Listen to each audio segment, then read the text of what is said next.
Vienna, 1910. Adolf Hitler has no fixed abode. He's 21 years old and manages to secure a place in this men's hostel. To earn some money, he sells paintings of postcards to tourists. Adolf Hitler is of no importance, a nobody. And yet, 30 years later, he'd be the most powerful man in Germany. A man prepared to go to any lengths to achieve his goals, who would plunge the German people and the entire world into the 20th century's most murderous conflict, the Second World War. 6 years of war and 65 million dead, including 6 million Jews exterminated in death camps, a wound seared forever into the collective consciousness. Adolf Hitler is the most bloodstained figure in human history. The extermination of the Jews went on hour after hour without a pause, day and night. Sometimes as many as 10,000 people a day. Hitler is conscious of what he's doing, and he's conscious of the potential consequences of his actions. How, after living that early bohemian life, did Adolf Hitler become the architect of the final solution? What path did this son of a customs officer take to become the head of state? One man, a passionate historian, has traveled the world to establish the most exhaustive chronology yet of this journey. Harald Sandner has spent over 20 years picking apart Adolf Hitler's life hour by hour. Where was he during these early years and as he waged war? Where did he make his most momentous decisions? Wherever Hitler was, that's where the power was. He was the very embodiment of an absolute dictator. More than 70 years after Hitler's death, Harald Sandner has even uncovered numerous inaccuracies in the most serious biographies. There are something like 80 biographies of Hitler, but there are always mistakes in some of the information. We went to some of these places where Hitler once lived. Their present owners exceptionally allowing us access. Some even agreed to speak for the first time. From France to Austria, via Germany and Belgium, we went searching for the final traces left by the dictator, to understand the ascent of a monster. This is the itinerary of Adolf Hitler.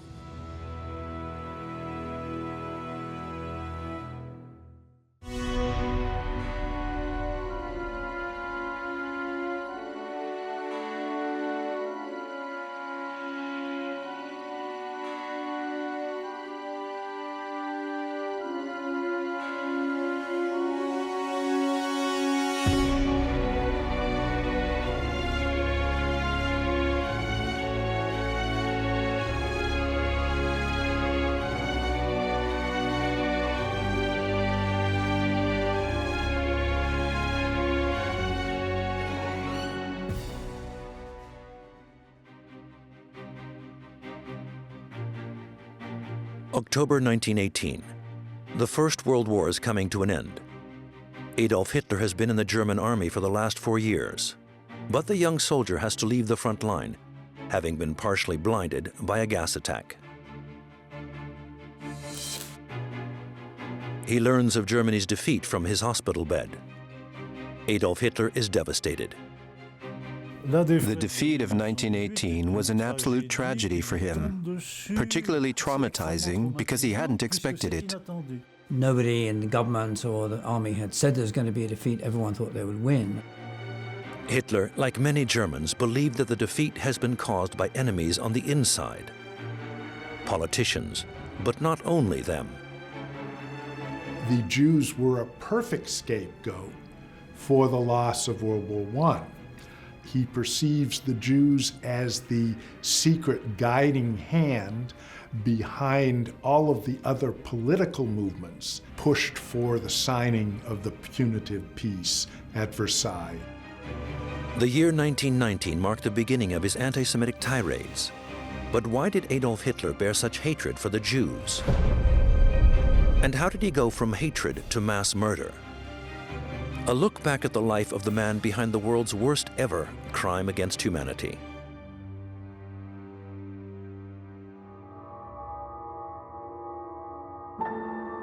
Adolf Hitler was born in Braunau am Inn, a small town in Upper Austria near the Bavarian border.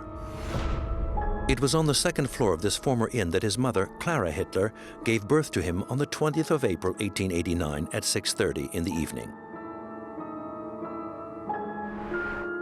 His father, a civil servant in customs and excise, was named Alois Hitler.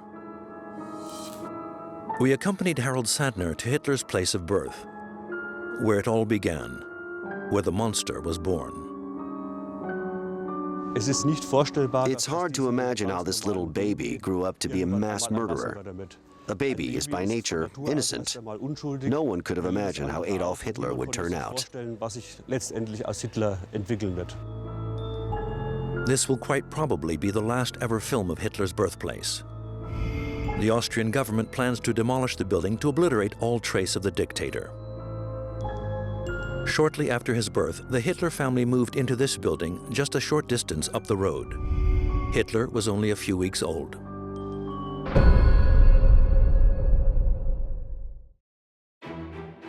On the 2nd of May, 1895, his father was promoted to the post of Inspector of Customs in Linz.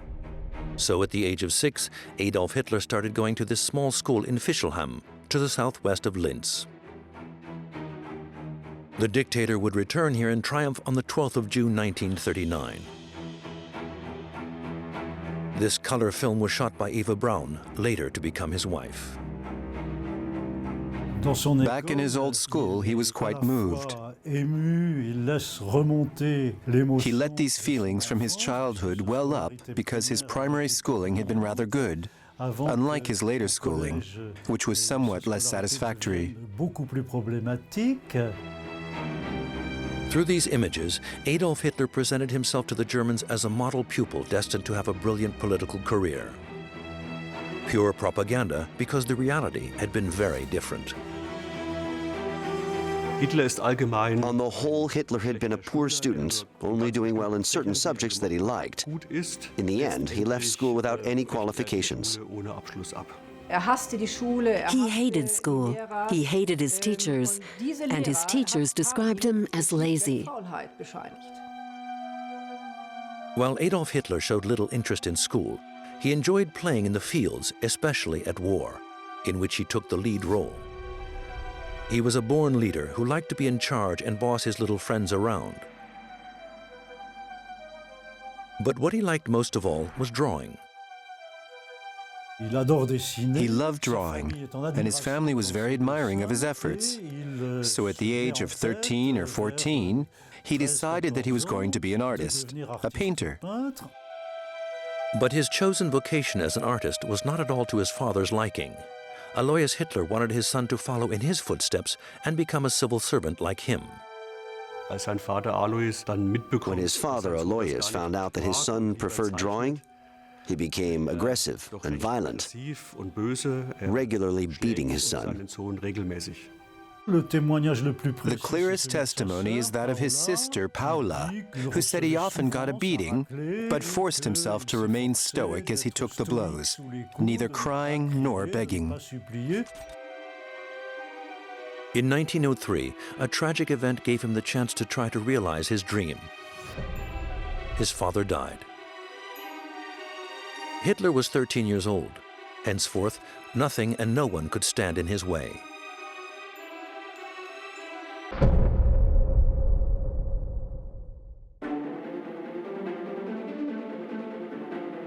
In September 1907, just after turning 18, Hitler decided to leave the province of Linz to go to the capital, Vienna. Once there, Hitler presented himself for the entrance exam for the Vienna Academy of Fine Arts. The selection was very strict. The selection at the Academy has always been strict and remains strict to this day. Of the 113 applicants, only 28 were accepted. Adolf Hitler had no qualifications, but this did not put him off. Hitler entered the exam fully expecting to be selected. If there's one thing that characterized him throughout his life, it's that he never doubted his own talent. He was always sure that his talent would be recognized. Here are some of his drawings from that time.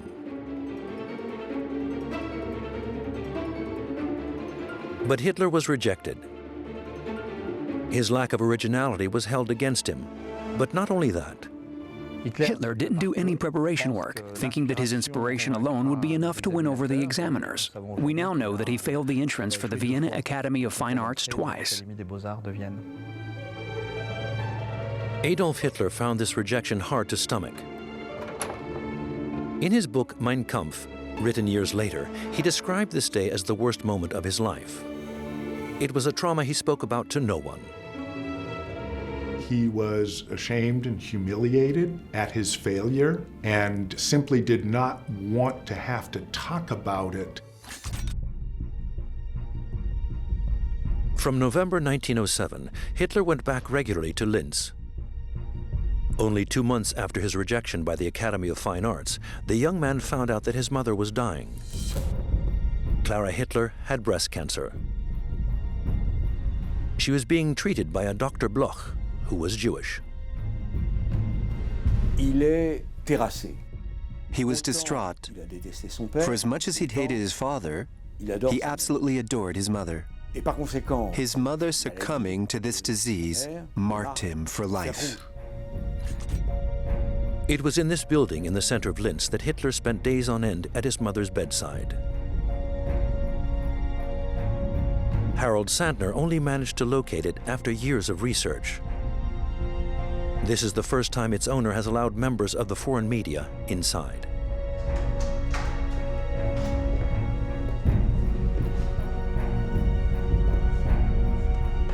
Also wir befinden uns hier jetzt im Here we are in Clara Hitler's bedroom. Clara Hitler. Her bed was somewhere around here. Diesem Bereich. What we now know is that once his mother was bedridden, Hitler placed his own bed next to hers, so he could be there all night to tend to her in case she'd needed anything. Clara Hitler passed away in this room on the 21st of December 1907 at 2 o'clock in the morning. Adolf Hitler drew her one last time on her deathbed. His mother was all the world to him. You could say that his mother was the only woman he ever loved with a deep, genuine love. Right up to his death, he carried a photo of her in his wallet.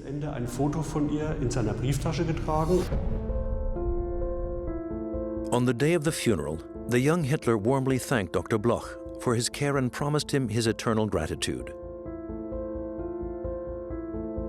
And even though his anti-Semitic policies caused the death of millions of Jews, years later he kept his word. As Führer, Hitler spared the doctor's life, letting him escape to the United States. He used an expression for Bloch that he never used for anyone else, Edeljude, or noble Jew, excluding him from the category in which he placed all other Jews. Adolf Hitler was crushed by the loss of his mother. Back in Vienna, he lived in this building at Stumpergasse 31, a location rediscovered by Harald Sandner. Many documentaries erroneously claim that he lived in the yellow building next door. False information persistently peddled by the Third Reich and taken, unchecked, at face value by the media ever since. I suppose that at the time they wanted to show a more attractive building, the one next door, because they didn't want people to know that, in fact, Hitler had lived in a bit of a dump. The young Hitler was living off the money left him by his mother and was sinking gradually into depression. He was living a bohemian life. He wasn't working, wasn't training for anything, wasn't studying. He was a young man who rarely got up before noon. And he was still like that even after he became chancellor.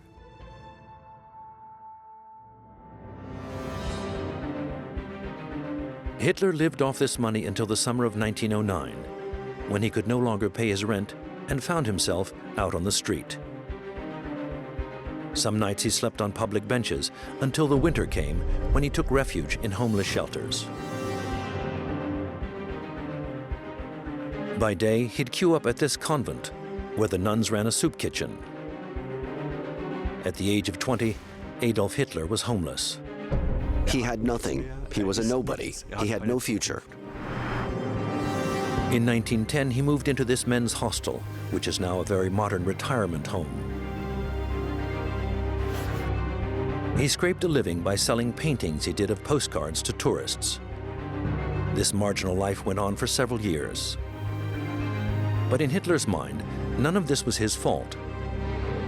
He simmered with rage against the elite. They alone were responsible for the situation he found himself in.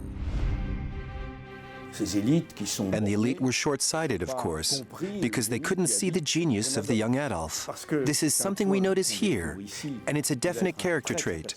He never questioned himself. And his enemies among the Austrian elite were clearly identified by Hitler: the Jews. At the time, they held important positions in the economic and cultural life of Vienna. In 1913, Vienna was one of the most virulently anti-Semitic cities in Europe. Hitler has good reason to place the development of his anti-Semitism in Vienna. Vienna had a large Jewish population. Nearly 10% of the city's population was Jewish. Hitler claimed in Mein Kampf that it was at this time that his anti-Semitism developed. But historians today are doubtful about some of his autobiographical claims. He lied, of course, about his life up to that point. He lied about having no qualifications. He lied about having never really had a job. And no one knew. Mein Kampf is a piece of propaganda. It's a fictional autobiography, the purpose of which was to create the Adolf Hitler myth.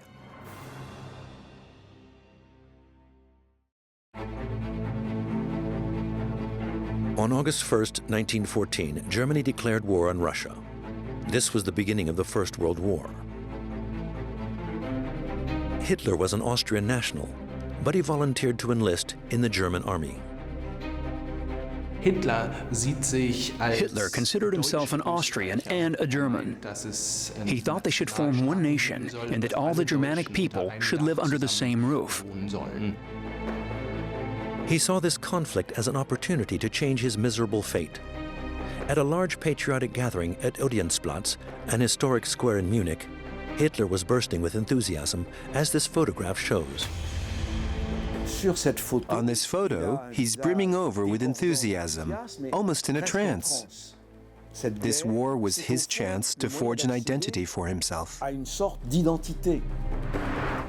From the 17th of March 1915, his regiment fought in the trenches near Fromelles, a small village in northern France. For a year now, Adolf Hitler had been a courier in the 16th Regiment of the Bavarian Infantry. This is the very bunker from which he'd ensure communications between the battalions on the front and the staff headquarters, delivering messages. This is an unprecedented find, revealed by our research. Adolf Hitler's role was not particularly glorious, but was all the same essential and decidedly dangerous. Objectively speaking, Hitler was a very good soldier. He conscientiously obeyed orders. His superiors knew they could always count on him.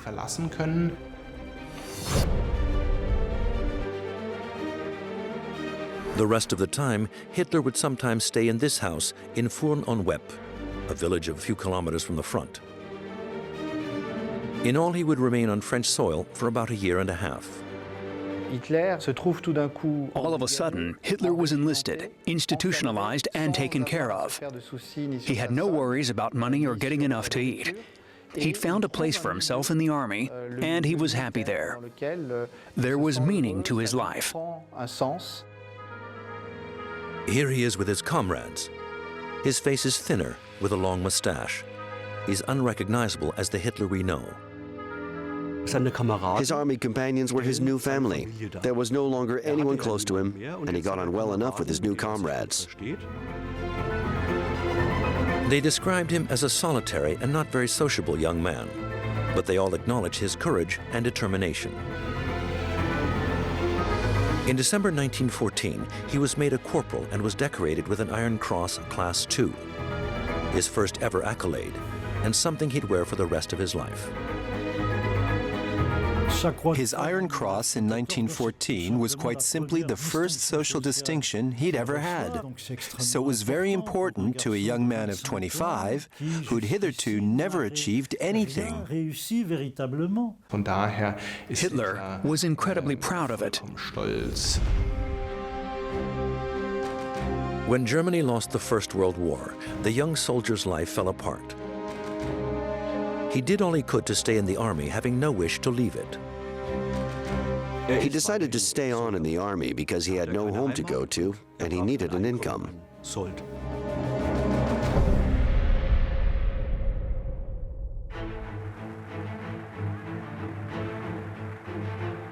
In February 1919, Munich was in the hands of the revolutionary far left. The army top brass was afraid that Bolshevik movements like this would end up contaminating the troops. It was in this context that Karl Mayer, the head of the intelligence service, urgently recruited propaganda agents whose job it was to spread the right ideology among the troops. Hitler was a perfect candidate. Hitler had been known during the war for holding forth at great length to his comrades. He was incapable of engaging in a two-way discussion, but he could talk and talk and talk. It was thus thought that he could uphold the political morale of the troops and lead them along the right path of nationalism. Adolf Hitler was sent on the first series of training courses for anti-Bolshevik instructors held at the University of Munich. The lectures in economy, delivered by a certain Gottfried Feder, particularly held his interest. They were based on virulent anti-Semitism and had a powerful influence on Hitler. All of this helped Hitler piece together his own doctrine, which was a lot more radical and unequivocal than Feder's.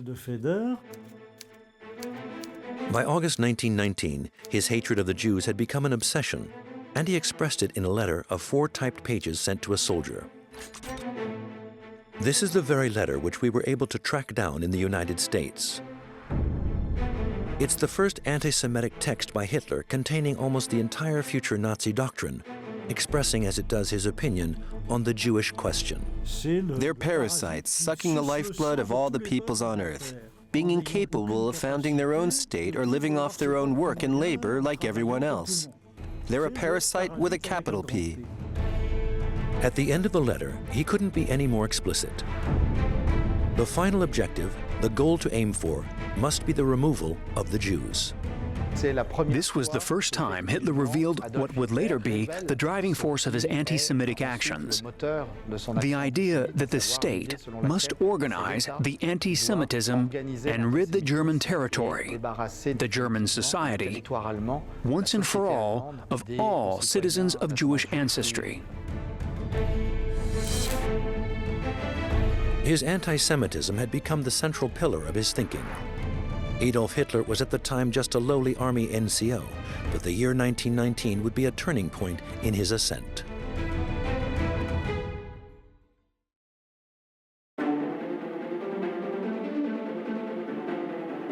In September 1919, in a Munich beer hall, Adolf Hitler met Anton Drexler, leader of the DAP, the German Workers' Party, a small Bavarian far-right group, both ultra-nationalist and anti-Semitic. The program called for the unification of all Germans in a single state. It called for the denaturalization of Jewish citizens of Germany. It was a decisive encounter. A few days later, Hitler decided to join the party. Karl Mayer, his benefactor in the army, encouraged him to become a card-carrying member.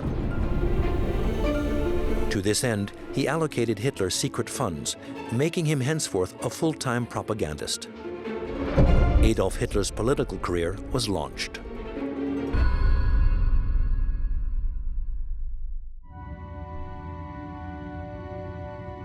On October 16, 1919, he gave his first speech to the members of the German Workers' Party in this beer hall in the center of Munich, the Hofbraukeller.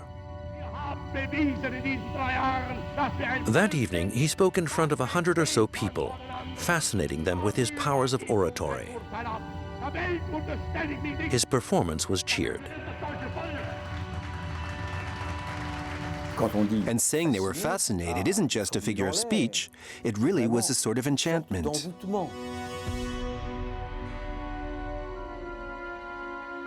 He was getting some recognition. That was a very positive thing for him, and it increased his confidence. This speech marked the beginning of a long, successful period, the beginning of his political ascent. Very soon, Adolf Hitler became the star speaker of the DAP, which was later renamed the NSDAP, the Nationalist Socialist German Workers' Party. Faced with such popularity, Hitler started working on his speeches like a professional actor, preparing them down to the smallest detail. Hitler's strength is above all as a speaker, as a powerful speaker, very energetic. Unlike modern politicians, he writes all his own speeches. He worked on the intonations of his voice, on his gestures, on the rhythm of his speeches. 2 years later, one evening in February 1921, the Circus Krone, one of the biggest venues in Munich, was full to bursting. Almost 6,000 people had come to listen to Adolf Hitler and cheer. His speeches were certainly radical, but the militants, relating to his words, were all won over.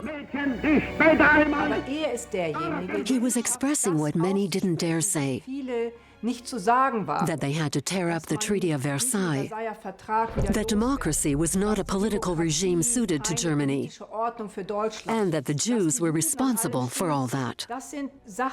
People liked hearing this at the time because, economically, Germany was in a really bad way.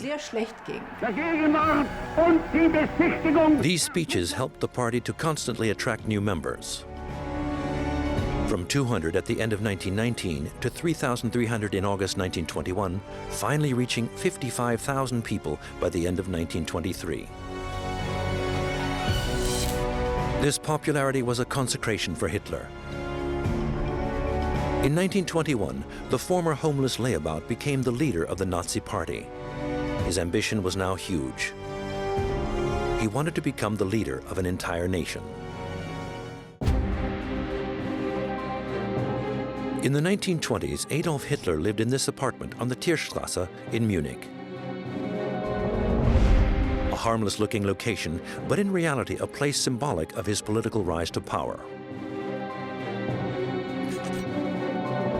We tracked down this apartment in the center of Munich. Its present-day owner agreed to let us in, and for the first time, she agreed to speak.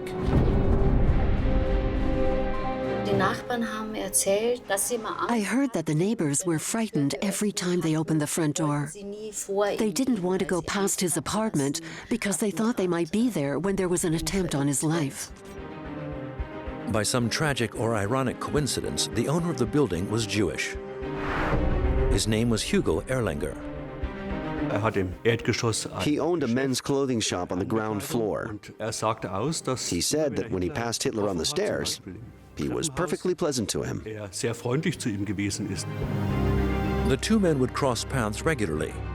Erlanger would have no inkling that he would be one of the numerous victims of Hitler's anti-Semitic policies 13 years later. 1 month after Hitler became chancellor, Erlanger's building was forcibly sold. In 1938, Hugo Erlanger was sent to Dachau concentration camp. But an exception to the general rule, he left safe and sound only after a month's detention.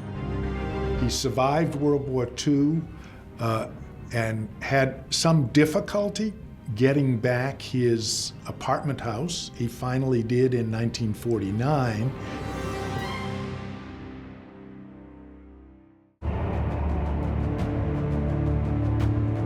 In 1922, Hitler enjoyed a meteoric political rise. He increased the meetings in beer halls, gatherings which were not without risk. The party decided to recruit 300 Musselmen to secure its protection against attack. One of the leaders was Ernst Röhm. This paramilitary organization was named the SA for Sturmabteilung, or Assault Division, and mainly consisted of former soldiers. Später hat dann die SA natürlich dann auch noch Later on, the SA would take on political opponents, fighting them in the street. entsprechende Kämpfe geliefert. Sie waren in der Regel They were basically eine just a bunch of Schlägertruppe, thugs. so kann man das wohl sagen. These were the men who would help him grab power several years later.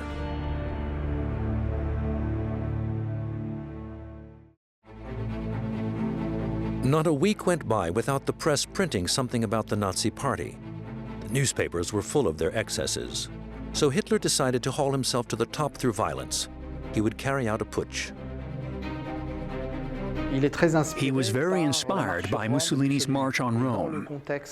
And with the prevailing widespread poverty and hyperinflation, he judged the moment right to seize power in Munich. On November 8, 1923, the Nazi leader took hostage certain members of the Bavarian government who were having a meeting in a beer hall in Munich. He was confident that, with the support of his 2,000 SA men, he could seize power. Hitler strode inside, and after firing his pistol at the ceiling to silence the crowd, said, "The German Revolution has begun." There then ensued negotiations between Hitler and the triumvirate governing Bavaria, and an agreement was reached that they should march on Berlin. The putsch had apparently got off to a good start. But during the night, the Bavarian authorities dropped their support for its initiators, Hitler and General Ludendorff. So the next morning, the two men organized a protest march on the Bavarian Defense Ministry. But popular support failed to materialize, and Hitler had underestimated the forces of law and order. They clashed with the police, and there was gunfire. In the end, the police sprayed the leaders of the demonstration with bullets, killing many. Hitlers Leibwächter, Hitler's bodyguard jumped in front of him and was hit by 11 bullets. also Hitler would wäre certainly have been mit Sicherheit killed tot if not gewesen, for his hätte intervention. er überlebt. He escaped with a minor wound to his left shoulder. Ausgekugelt. Adolf Hitler was miraculously lucky. Throughout his life, the dictator escaped nearly 11 attempts on his life.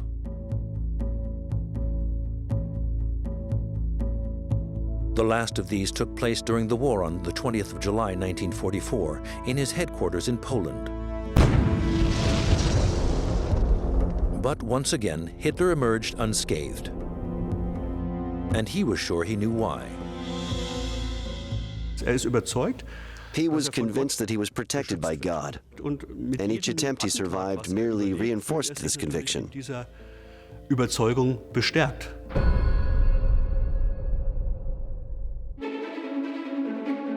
After the failed putsch attempt, Hitler fled. He was taken by car to the town of Ufing am Staffelsee, an hour's drive from Munich. Once there, they hid the car in the forest and continued on foot. He arrived about 7 in the evening, taking refuge in a house owned by the Hanfstaengl couple. This was one of Harald Sandner's most important discoveries. Hitler believed he was safe here because the Austrian border was not far away. But he was wrong. He was found 2 days later by the police. The police showed up in front of the building on November 11, 1923. Hitler knew it was all over. He said, "This is it. I'd rather die than get arrested by those pigs." He picked up his revolver and held it to his head. But Helen Hanfstaengl took it out of his hand, thereby saving his life. Wearing pajamas and a blue dressing gown, he was arrested on the 11th of November 1923. Hitler believed this was the end of the Nazi Party and his leadership.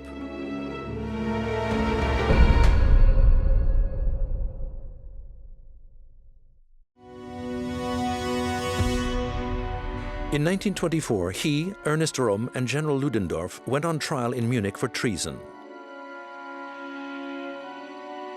The head of the Nazi Party used the trial as a platform for presenting his defeat as a victory and himself as the savior of the fatherland.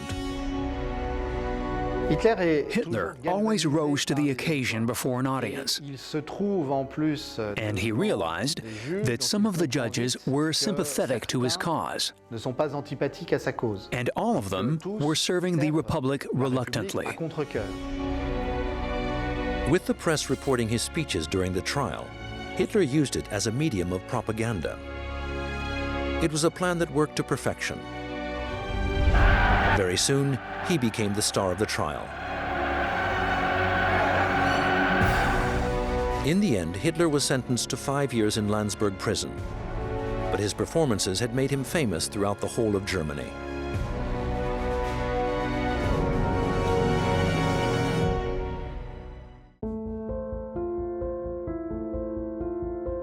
This was where Hitler began his period of incarceration, in altogether quite pleasant conditions. Landsberg was a 5-star prison. The leader of the Nazi Party received gift packages from all over Germany. He was known as the prisoner of honor, was shown respect, and could have visitors whenever he wished. At the time, Bavaria was very right-wing. The government was very indulgent with its prisoner. A communist prisoner wouldn't have enjoyed the same conditions. Things would have been a lot tougher. Once in prison, Hitler had time on his hands. He decided to put this to good use, synthesizing his ideas into a political program. With the help of fellow prisoner Rudolf Hess, the future deputy Führer, he wrote Mein Kampf, My Struggle, a mostly romanticized autobiography in which he was presented as a hero. It was his only way of continuing to express himself freely from his cell. In his book, Hitler developed his ultra-nationalistic arguments, insisting on the superiority of the Germanic race. In his opinion, Jews were subhumans who had to be eliminated. In Mein Kampf, the Jews are parasites, germs, vermin. They're totally useless on this earth and are in fact positively harmful. There was nothing new about anti-Semitism in Germany and Austria, but it reached its peak with Hitler. In Mein Kampf, Hitler uses the word eradicate to evoke the sort of fate he envisages for the Jews. This is quite clearly expressed in German. It's a synonym for destroy and kill. His theory of the primacy of the Aryan race would determine his foreign policy. Germany would first have to reunite all those countries with a Germanic population. Then it would expand into Russia after having destroyed the French army. In just those few lines, he seemed to have predicted the Second World War. The book is a warning that if Germans don't take these steps, the German nation will become extinct. Henceforth, Hitler was a changed man with a new attitude. Once out of prison, he was convinced that he was the savior of the nation.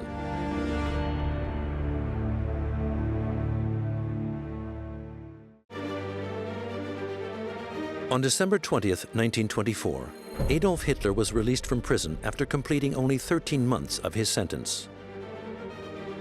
Fired up anew, he decided to set about conquering Germany again, but this time he was going to do so using the democratic process. It appeared obvious to him that he could use democracy as a means to achieve his ends and then get rid of it. On October 5, 1929, Hitler left his lodgings on Tierstrasse and moved into this luxurious apartment on Munich's Prinzregentenplatz. Having lived in a flat measuring 12 square meters and then one of 50 square meters, he was now living in a 400 square meter, 9-room apartment. Today it's a police station. He'd never have come up so far in the world without the support of some major German fortunes. Hitler was able to afford the apartment thanks to increasingly large donations from his partisans and certain well-off figures. He was also, of course, receiving royalties from his book, Mein Kampf.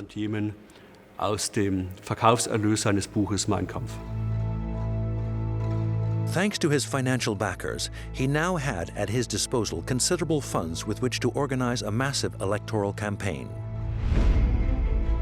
This was a first in Germany.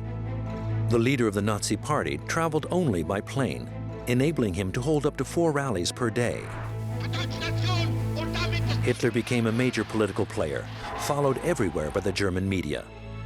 Hitler was the first politician, really, to use the media in a deliberate way. He recorded his speeches on records and sold them. He was also the first politician to charge an entrance fee for coming and listening to him speak. And he used the proceeds to finance his party. In his speeches, Adolf Hitler heaped promise after promise on his potential electors with grandiloquent slogans.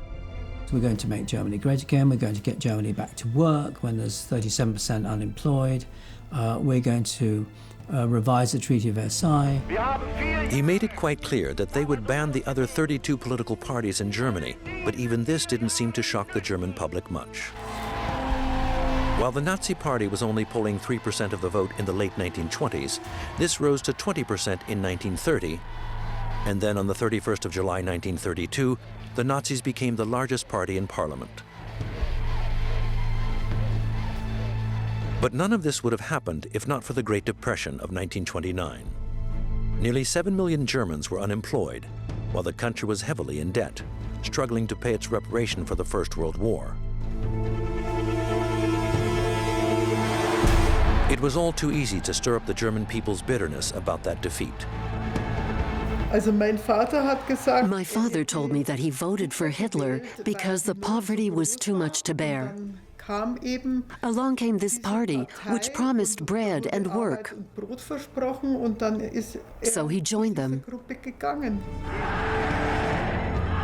On January 30th, 1933, Adolf Hitler achieved his goal. He was made Chancellor. The little troublemaker from Bavaria had become the most powerful man in Germany. His one remaining obstacle was the President of the Reich, Paul von Hindenburg.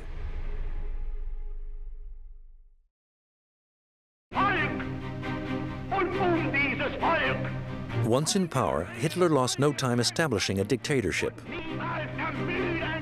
It all began on February 28, 1933, with an arson attack on the Reichstag, the German parliament. Exactly how it started is still a matter of conjecture. What we do know for sure is that Hitler and the Nazis immediately used it to their ends. Claiming that it was a communist plot, they used it as a pretext for eliminating communists. Not only did they start arresting communists after the Reichstag fire, but they forced Hindenburg to sign a decree suspending key civil liberties, saying that it was only temporary. In fact, the decree remained in force in one form or another until May 8, 1945.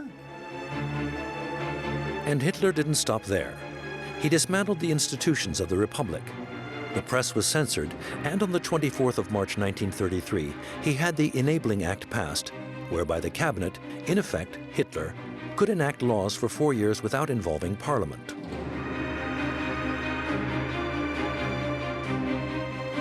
From that point on, it was a totalitarian regime. In the following months, all other parties were either dissolved or forced to commit harikiri, except for the Nazi Party. At the same time, the first concentration camp opened its gates at Dachau, taking in political opponents of the regime.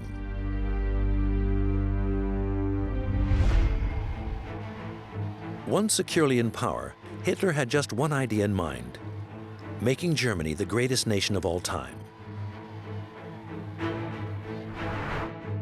He turned the country into one huge worksite, building railways and highways. The initial need was to get the economy back on its feet, providing the unemployed with jobs, and then showing that Nazism wasn't some medieval regime, but that it was the very embodiment of modernity and German technological genius.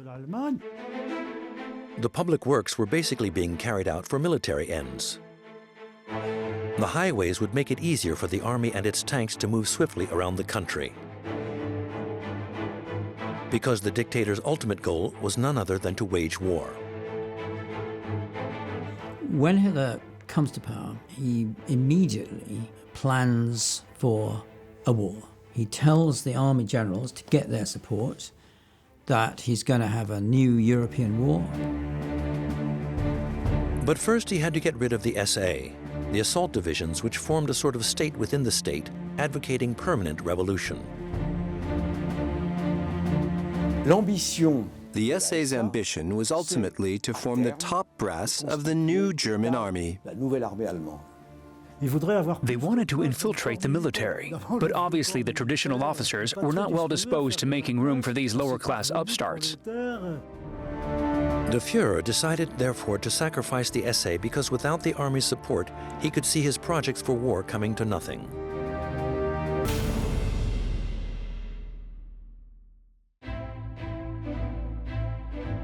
This is the town of Bad Wiese. On the 30th of June, 1934, Hitler summoned 100 or so SA leaders to this hotel. They all thought they were coming to attend a conference and have a few days' holiday. Far from it. Hitler had hatched a Machiavellian plan. Hitler had set up a trap for the SA chiefs, and they were all caught in it. Hitler wanted to get rid of all of them over the coming days. In place, he decided to deal personally with Ernst Röhm, the head of the SA, one of very few people on close personal terms with him. It was 6:45 in the morning when Hitler came up these steps, pistol in hand, and went toward Ernst Röhm's room. He opened the door, pointed his gun at him and said, "Röhm, you're under arrest." Röhm was hauled away there and then by Hitler's personal bodyguard, along with all the other SA leaders on the same floor of the hotel. The arrests were heavy-handed, and Hitler had taken every precaution in case things got violent. I remember my father telling me that the village carpenter was brought in to screw all the tables and benches to the floor so they couldn't be thrown around. They really thought there'd be a big fight. In the following days, all the SA chiefs were murdered in cold blood in Munich and Berlin. Ernst Röhm himself was executed in his cell on the 2nd of July, 1934. This will quite probably be the last ever film of Hotel Hanselbauer. It's due to be demolished in the next few months, taking with it the bloody history of the Night of the Long Knives.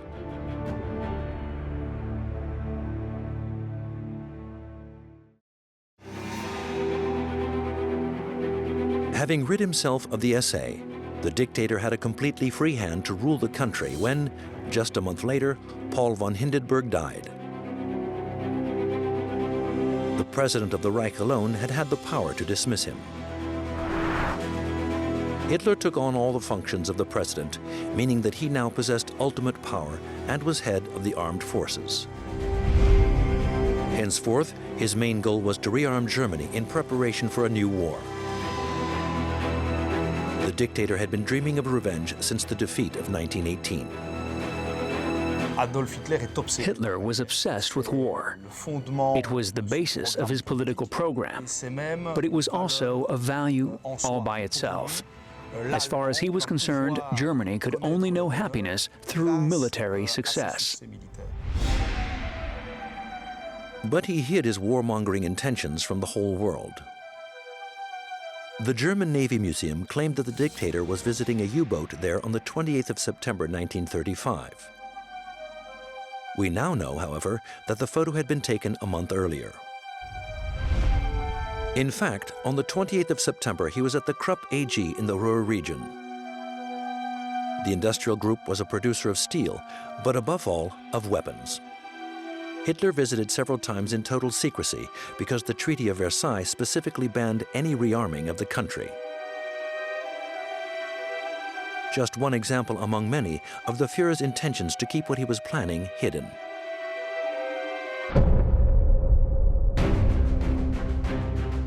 A year later, he decided it was time to begin hostilities. The first decisive step was on the 7th of March 1936, when he sent military forces into the Rhineland, a demilitarized German region since the defeat of 1918. In doing so, he was taking a considerable risk. By doing this, he was violating the Treaty of Versailles, thereby putting himself in danger of a military intervention by the treaty's signatories. But neither France nor Great Britain reacted. A first victory for the Führer, whom nothing appeared to divert from his goals. That is greeted with absolute hysteria by Hitler's supporters. He's got back control of the country, he's got control of its borders again in a military sense.